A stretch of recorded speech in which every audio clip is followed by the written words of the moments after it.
শিশুর হৃদয়জনিত সমস্যার মধ্যে অন্যতম হল হৃদয়ে ছিদ্র। এই গুরুতর বিষয়টি নিয়ে বিশিষ্ট পেডিয়াট্রিক কার্ডিওলজিস্ট ডাক্তার মালবিকা মাইতির মুখোমুখি হয়েছিলাম আমরা। তিনি বর্তমানে আরামবাগের আস্থা মাল্টি স্পেশালিটি হাসপাতালে প্রতি 15 দিনে একবার রোগী দেখেন। তিনি জানান, জন্মগতভাবে শিশুদের হৃদয়ে ছিদ্র যেমন এএসডি, ভিএসডি ইত্যাদি থাকতে পারে, যা সময়মতো শনাক্ত না হলে পরবর্তীতে শ্বাসকষ্ট, হৃদস্পন্দনের সমস্যা, ওজন না বাড়া এবং জীবনহানির ঝুঁকি তৈরি করতে পারে। হৃদযন্ত্রের ছিদ্র প্রতিরোধের উপায় হিসেবে তিনি গর্ভাবস্থায় মায়ের নিয়মিত স্বাস্থ্য পরীক্ষা, সংক্রমণ এড়ানো ও যথাযথ পুষ্টির ওপর জোর দেন। পাশাপাশি শিশুর জন্মের পর নিয়মিত হৃদযন্ত্রের স্ক্রিনিং করানোর পরামর্শ দেন। এ বিষয়ে তিনি আর কি জানালেন দেখুন। নমস্কার, আমি doctor Malabika Maiti, pediatric cardiologist. আমি এখন মেডিকেল কলেজে অ্যাটাচড আছি। আর আমার যেখানে বাড়ি সেইখানে রেডিওতে যাতে বাচ্চারা সুযোগ সুবিধা পায় একটুখানি ইকোকার্ডিওগ্রাফি বা কার্ডিয়াক কোনো কনসালটেশনের জন্য, সেজন্য আমি অ্যাভেলেবেল থাকছি ছুটির দিনগুলোতে। জন্মগত হার্টের রোগ কি? জন্মগত হার্টের রোগ মানে যে বাচ্চা জন্মের সময় যে হার্টের রোগগুলি নিয়ে তার জন্ম হয়, মায়ের পেটের মধ্যে থেকে যখন তার জন্ম হয়, তার হার্টের রোগগুলি তার থাকে। এই রোগগুলো কি ধরনের হতে পারে? এটা বিভিন্ন রকমের হতে পারে। এএসডি, ভিএসডি, পিডিএ, যেগুলোতে বাচ্চা নীল হয়ে যায় না, আর যেগুলোতে বাচ্চা নীল হয়ে যায় এরকম কিছু রোগ আছে, যেমন টেট্রালজি অফ ফ্যালো, টিজিএ, তারপর ট্রাঙ্কাস, এই ধরনের ডিজিজ হতে পারে। এই জন্মগত রোগের বিষয়ে আগে থেকে কিভাবে সতর্কতা নিয়ে যেতে পারে? গর্ভাবস্থার 18 থেকে 22 সপ্তাহ আমরা বলি যে এই সময় যদি ফিটাল ইকো করা যায় তাহলে কিছু ডিজিজকে ধরা যায় আগে থেকে। তবে এমন নয় যে মাইনিউট কোনো ডিজিজকে সবসময় ধরা যেতে পারে, কিন্তু যে ডিজিজ থাকলে আমরা প্রেগন্যান্সিটা কন্টিনিউ করব না সেই ডিজিজগুলো অবশ্যই ধরা যায়।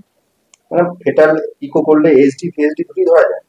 এএসডিটা বলা যায় না, কারণ হচ্ছে এএসডি অলরেডি বাচ্চা থাকে, সমস্ত বাচ্চারই পেটের মধ্যে যখন বাচ্চা থাকে তার এএসডি থাকে, সেই জন্য এএসডিটা খুব ভালো বোঝা যায় না। কিন্তু ভিএসডি থাকলে, বড় ভিএসডি থাকলে অবশ্যই বোঝা যায়। 18 সপ্তাহের মাথায় তো একটা অ্যানোমালি স্ক্যান হয়, তখন কি সেই স্ক্যানে কি ধরা পড়ে না? না, অ্যানোমালি স্ক্যানে তো ডিটেলস ইকো, ফিটাল ইকো করা হয় না, ওখানে 4 চেম্বার আছে নাকি, আউটলেট গুলো আছে নাকি, এগুলো দেখা হয়। কিন্তু কোনো ডিজিজ আছে কিনা সেটা ধরার জন্য কোনো পেডিয়াট্রিক কার্ডিওলজিস্ট উনি যদি করেন ইকোটা তাহলে বেটার হয়। এর লক্ষণ কি আছে? এএসডি বা ভিএসডি লক্ষণ কি আছে?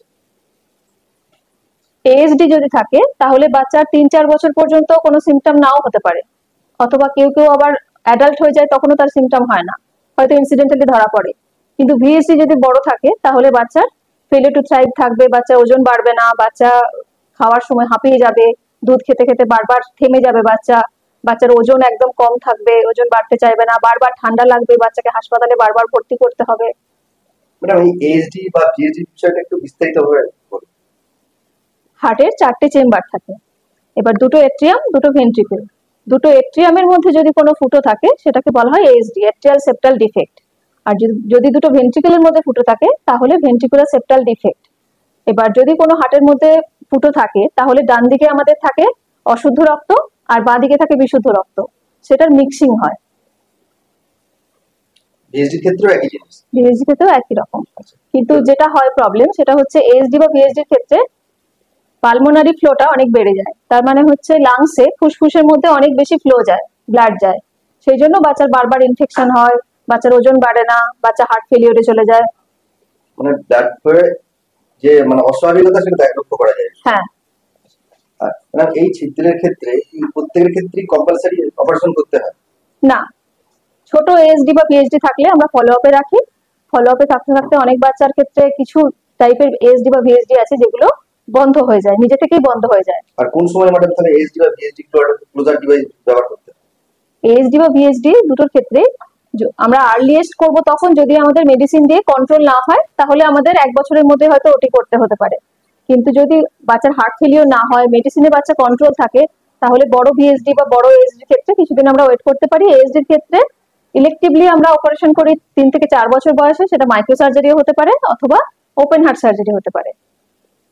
গর্ভাবস্থায় যদি আগে থেকেই বোঝা যায় যে এএসডি বা ভিএসডি আছে, তাই গর্ভাবস্থা থাকাকালীন তো তখন কি কোনোভাবে অপারেশন সম্ভব?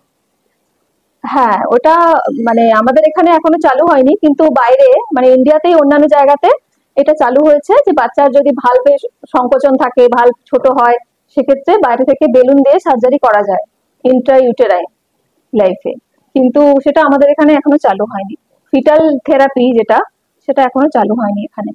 এবার এই যে অপারেশন, এই অপারেশনের পরে সাবধানতা কি কি আছে? অপারেশন পরে ইমিডিয়েট তো 1 মাস বাচ্চাকে অনেকটা বেড রেস্টের মতো থাকতে হবে, যাতে বাচ্চার উন্ডটা হিলিং প্রপার হয় সেটা দিকে খেয়াল রাখতে হবে। বাচ্চাকে বেল্ট পরিয়ে রাখতে হয় ওপেন হার্ট সার্জারি হলে। আর বাচ্চাকে মানে বলা হয় যে নর্মাল লাইফে আস্তে আস্তে করে ফিরে আসতে। আর সেই সময় কিছু মেডিসিন চলে, মেডিসিন গুলো আস্তে আস্তে উইথড্র করা হয় 3 মাসের মধ্যে মোটামুটি। ওপেন হার্ট সার্জারি ছাড়াও আমরা এটা শুনেছি এনজিওপ্লাস্টির মতো কি অপারেশন করা যেতে পারে? হ্যাঁ, মাইক্রো সার্জারি করা যায় বাচ্চাদের। সেক্ষেত্রে যেদিনে মাইক্রো সার্জারি হবে বাচ্চার, তার পরের দিনই ছুটি দিয়ে দেওয়া যায় বাচ্চাকে হসপিটাল থেকে। আর এই অপারেশনের পর বাচ্চারা কি সুস্থ স্বাভাবিক জীবনে ফিরে যাবে? একদম সুস্থ স্বাভাবিক জীবনে ফিরে যেতে পারে। বাচ্চাদেরও কি পেসমেকার বসানো হয়? হ্যাঁ, কিছু বাচ্চার বসানো হয়, কারণ হচ্ছে কিছু ডিজিজ থাকে যেগুলো বাচ্চা হার্ট ব্লক নিয়ে তার জন্ম হয়। 1 নম্বর হচ্ছে হার্ট ব্লক নিয়ে জন্ম হয়। আর একটা হচ্ছে যদি অপারেশনের সময় বাচ্চার হার্ট ব্লক হয়ে যায়, সেটা মাইক্রো সার্জারি ক্ষেত্রেও হতে পারে বা ওপেন হার্ট সার্জারি ক্ষেত্রেও হতে পারে। অপারেশনের সময় বা অপারেশনের পরে অনেক সময় হার্ট ব্লক হয়, সেক্ষেত্রেও পেসমেকার লাগতে পারে যদি সেটা নিজে থেকে না ঠিক হয়। এই যে রোগগুলো বললেন, এগুলো সতর্কতার জন্য বা প্রিকশনের জন্য আগে থেকে বাড়ির লোককে, বিশেষ করে মায়েদের কিভাবে সতর্ক থাকতে হবে, মানে লক্ষণগুলো কি কি বুঝলে সঙ্গে সঙ্গে একজন ডাক্তারবাবুর সাথে কথা বলতে হবে, এই বিষয়টা কি বলেন? দেখুন, এগুলো তো সবই জন্মগত রোগ, যেগুলো জেনেটিক ডিজিজ। আমরা চেষ্টা করব যাতে কনসাংগুইনিয়াস ম্যারেজ এটাকে প্রিভেন্ট করা যায়। মানে কনসাংগুইনিয়াস ম্যারেজ মানে হলো একই পরিবারের মধ্যে বিয়ে, এটাকে বন্ধ করতে হবে। এটা যদি হয় তাহলে দুটো জিন যদি খারাপ থাকে, তাহলে দুটো জিন একই একই সাথে বাচ্চার কাছে এসে ওটা আরো বেশি খারাপ হয়ে যায়। তো সেক্ষেত্রে যদি এটাকে অ্যাভয়েড করা যায়, এটা একটা ব্যাপার। আর মায়ের নিউট্রিশন প্রপার হতে হবে। মাকে কোনো ড্রাগস যে মা খাবে প্রেগনেন্সির সময়, সেগুলো দেখে শুনে খেতে হবে। ডক্টরের পারমিশন ছাড়া কোনো ড্রাগ এক্সট্রা খাওয়া উচিত নয়। এটা হলো। আর একটা হচ্ছে ফিটাল ইকো। 18 থেকে 22 সপ্তাহে করা যেতে পারে, যেটা এমন কিছু ডিজিজকে আমরা ডিটেক্ট করতে পারি যেগুলো দিয়ে প্রেগনেন্সিটা কন্টিনিউ করা উচিত নয়। শীততাপ নিয়ন্ত্রিত অত্যাধুনিক রেস্টুরেন্ট ময়ূখ রেস্টুরেন্ট।